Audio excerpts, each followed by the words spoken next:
Okay, so today, ang pag-uusapan natin is si Shopee ads. Paano ba siya nagwo-work? Bakit ba siya ina-avail? Nakakatulong ba siya sa shop mo? So, ganito yan. Mag-start tayo. Pakita ko sa inyo yung shop ko. So, ayan, my shop. And then, pakita ko muna sa inyo yung mga products na meron ako. So, ayan. Ito yung mga products natin. Ayan.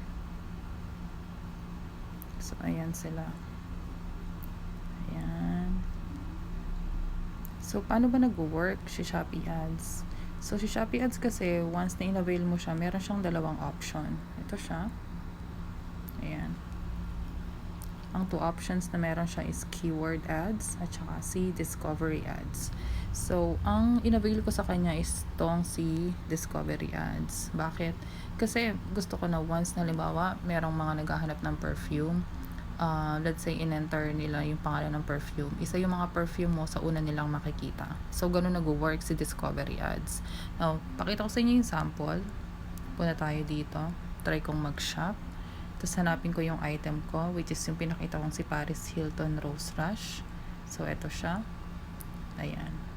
Tapos, dito pa lang, makikita mo na yung item ko. Ayan. And then, pag kinlik mo tong latest, ayan, makikita mo na siya kaagad. Ayan. So, madali siyang madidiscover ng mga buyers. Kaya, ang tawag ni Shopee Ads doon is discovery ads. So, ito yung gusto ko talagang mangyari, which is, pag nag-avail ako, makikita kagad ng ibang buyer yung item ko para mag-follow sila sa akin. Syempre, para din magkaroon tayo ng maraming customer. So, ayan. Balik tayo dito. So, click ko lang to. Balik ako sa My Shop. Ayan, My Shop. So, tas balik tayo kay Shopee Ads. So, ayan si Shopee Ads. So, click natin si Discovery Ads, Ayan. Tapos makikita niyo yung mga item ko. Ayan, na nakasubscribe kay Discovery Ads. Ayan. Pero trial pa lang naman tong sa akin. Kaya yung ang credit lang na binili ko is 200 pesos. Kasi gusto ko muna malaman kung mag-work ba siya, effective ba siya, makakuha ba siya ng maraming buyers, customers, ganyan. So, ayan. So, exit tayo ng konti dito. Ayan. Tapos, paano ba mag-create nito? So, ito, create ka lang dito, new ads, and then discovery ads. Pero syempre kailangan may credit ka. So, ayan, halos nakasubscribe na lahat ng mga items ko kay discovery ads. Ayan, so far naman may lang ilan na nagpo-follow. So, isa na lang yung natitira. Ito lang, si Body Shop White Mask. So, try natin siya. Try natin i-create ng ad. So, click add. So, balik tayo. So, ito lang. Tapos, click add. Ito. Yan. Tapos, set mo lang kung magkano yung budget mo sa kanya. Pinili ko dito is yung total budget. Tapos, meaning, halimbawa, meron kang 200 pesos, gagamitin niya yung buong 200 pesos na yun sa buong items mo. Pag naubos na yun, then mag-stop na rin siyang i-promote yung items mo. So, let's say 200 pesos, ganyan. Tapos, ito naman yung length, kung hanggang kailan mo gustong i-advertise yung item mo at gaano katagal. So, pwede kang pumili kung kailan siya mag-start. Gusto mo na ba siyang mag-start now or gusto mo na ba siyang mag-start bukas? Tapos, gusto mo ba siyang nagre-run for 5 days or gusto mo lang bang siyang nagre-run for 2 days? So, depende sa budget mo.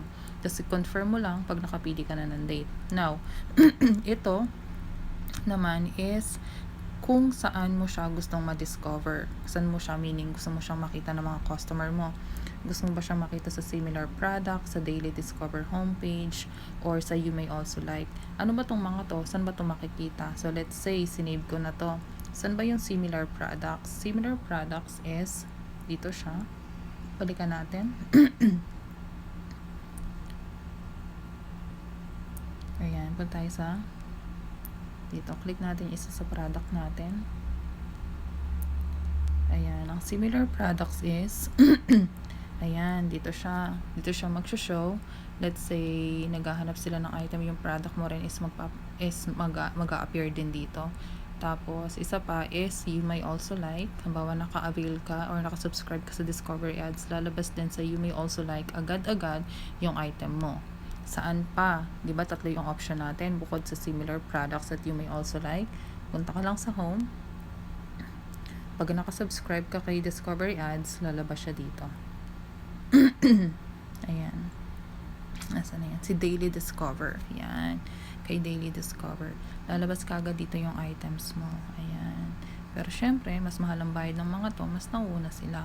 Pero para sa akin, tatry pa rin natin yung 200. Tingnan natin kung mag-work. Marami ba tayong customer na makukuha. O, diba? So, ayun. Ganon si Discovery Ads. And for now, yun pa lang yung may explain ko sa inyo. If you have questions, mag-comment lang kayo or send me a message. Thank you.